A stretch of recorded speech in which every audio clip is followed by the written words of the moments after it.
What will give you the kind of psychology which we were even just talking about right now that will remove a lot of the self-doubt, that will get you to be more in action, better decisions, better ways of coping, better ways of dealing with people? Well, what kind of psychology does that? Well, somebody like Warren Buffett understands bigger patterns of how people behave and think and feel. And this is why he says things like when people get greedy, get fearful. When people get fearful, get greedy. And the reason why he says that is because usually when the masses do things, they're not the right path.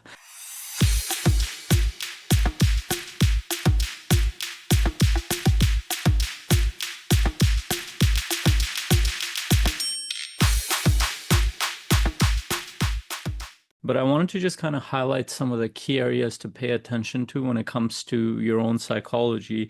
What will give you the kind of psychology which we were even just talking about right now that will remove a lot of the self-doubt, that will get you to be more in action, better decisions, better ways of coping, better ways of dealing with people? Well, what kind of psychology does that? Well, so we'll start with real foundations of what you need to pay attention to for you to have a better psychology so you can show up better, towards your goals in a better way, connect with people in a better way, deal with your own internal challenges in a better way, and be in movement rather than be in hesitation and stuckness a lot of times. And that's why I've kind of, what is the process of beginning to master your psychology? And that's what we want to understand today. And I'll start it off with this drawing. It's a simple drawing. I'll share it on Thursday as well. If you can see it, you will see three circles. I'll say it if you can't see it. The top one is thoughts. This one is emotions, and that one is behavior. And you'll see arrows going back and forth between them.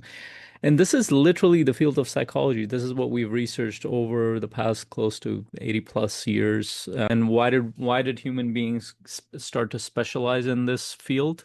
Well, psychology used to be a branch of philosophy. Later on, it became part of science. Now it keeps going between science and philosophy, back and forth, wherever it's cool to be in.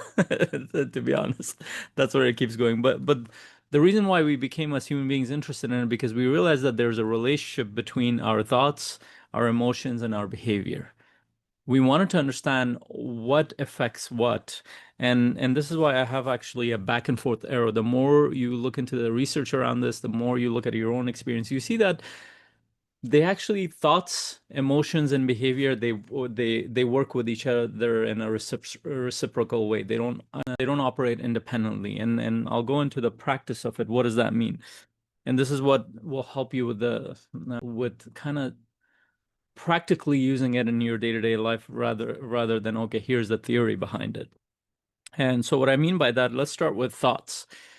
Your thoughts, and all of them, I'm going to put them in two categories. Your thoughts you have conscious thoughts and subconscious thoughts. Thoughts that you consciously think, thoughts that are based on habit. So whenever I say subconscious, you can just think habitual thoughts as well. So what happens in practice? As far as we understand human beings, 95% of our thoughts are habitual by nature. And this is where the problem lies because a lot of the pattern of thoughts that are developed in our mind, they're based on whatever environment we grew up in. And if that environment was predominantly negative, or it had all kinds of doubts it was adverse, it was opposed to taking risks, to moving forward, to creating growth, those kind of things, then you will adopt thoughts that are more safety based. And this is the inherent challenge with a lot of us. At this point, I don't think there's a lot of doubt that a lot of people have around this, that our training of our subconscious or habitual thoughts come from our home and our school system and our work environment. Those are the three areas we've all been in. We grew up in a home, with a family, we went to school in a certain area, and then we went to work. All these three areas were set up by people who tried their best to support us, but they instilled a mix of positive and negative thoughts in terms of what we're trying to do. So the context matters a lot. So anybody who is in my programs, anybody who I work with, leaders, entrepreneurs, investors, they're trying to grow to the next level. The problem is that their 95% of their thoughts are trained to be in safety, not in growth. And that's where the problem comes. So you might think that I have self-doubt. You might think that I feel like I'm not confident, and we'll go into the emotions, but none of them are yours. You just watched a bunch of people who were not as confident. You watched a bunch of people who were not as growth oriented. You watched a bunch of people who always stress the value of safety versus risk. And that there's the challenge. And one of the first times that I noticed this was one of my clients who grew up in an entrepreneurial family for multiple generations. And the pattern that this person had versus another person was like day and night. Like he didn't struggle with anything related to risk. In fact, he saw it as a normal part of his day-to-day life. He didn't have a problem with uncertainty, because uncertainty was a part of entrepreneurship for him, because he grew up in a world like that. He didn't have a problem with taking going towards things that had bigger ROIs, but also had some risks involved in there. In fact, he constantly looked for them. Versus 98% of my clients who were not like that, were they had to work on that a lot. So the starting point is, what are those 95% subconscious thoughts that are running your day-to-day life? That's the thing that you need to become aware of and question on a consistent basis. So the cool thing is, as human beings, we can create those 5% roughly, whatever that percentage is. It's a very small percentage. Many scientists will say, neuroscientists and psychologists say it's about a 5%. That means this is why we choose to create a habit in the morning to think about our goals, choose to create a habit to think about what we're grateful for. We would choose to create a habit to think about, we're creating these thoughts to become a part of our subconscious. And over time, when you repeat something with enough emotion, it goes into your habitual thought pattern. So now you're overriding the old training with a new training that you're designing. And that's the beauty of being human, that we can do that.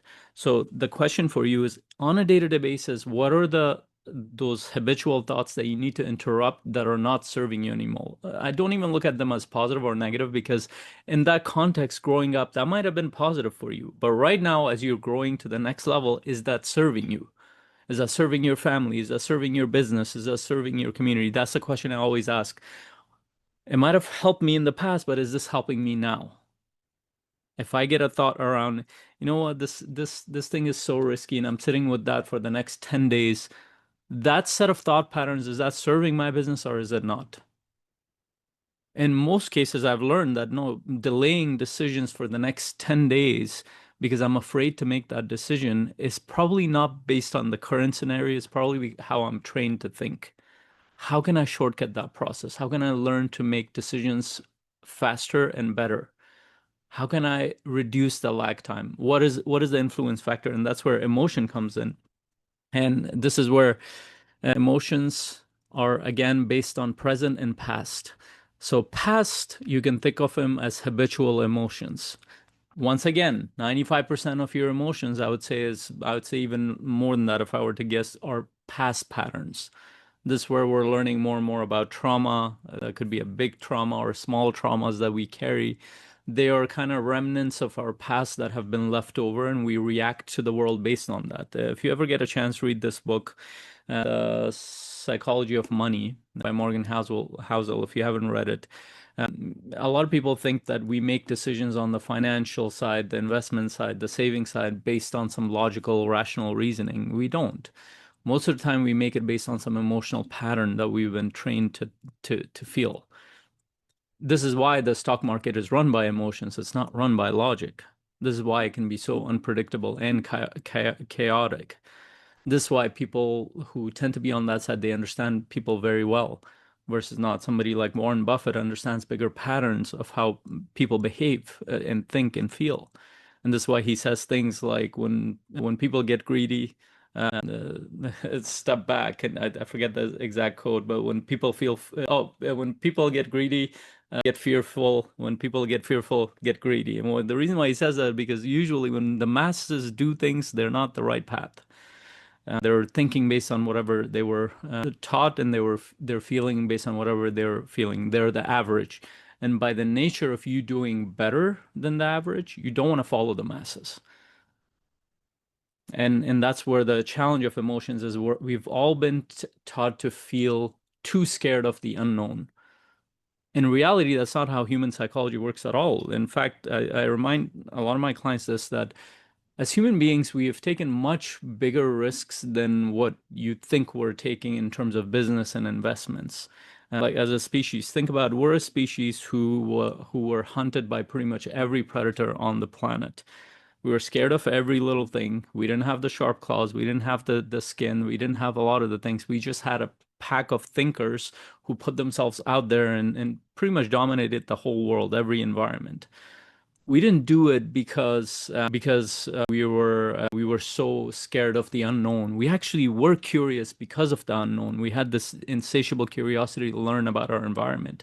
I think that gave us one of the biggest advantages that we have as human beings, is that our mind, if you push it in that direction, can learn the unknown very much faster than most people realize. But now think about it. Most people, when you run into, they're like, I'm afraid of the unknown, of uncertainty. Where did you learn that? That's not part of being human. That's probably part of being how you were taught to think. Now, mind you, there's a part of us that is scared of uncertainty, but it's not as big as people make it. We're much more curious about our environment than we are afraid of it. Even our fears, if you actually pay closer attention to it behavior-wise, you see that they're more like signposts to let us know what to be aware of, so they don't hurt us. But it's become amplified to a whole other degree. And think about it, like, and I saw this in my own experience as well. My parents, lots of loved ones, they left a war-torn country. They went to two or three different countries to set up a whole new life. They were afraid, but they were much more curious to build a new life. I saw that within and like most of them were able to move through that process. They faced life danger, they faced social dangers, they faced all kinds of discriminations, but they were able to overcome it. How did they do that? They were much more curious about their environment. They were forced to be curious about their environment rather than be fearful. And this is the part that gets, if you can train your emotions to be more curious than afraid, you will move towards curiosity. And fear becomes, even though it's there in the background, it's not the dominant force anymore.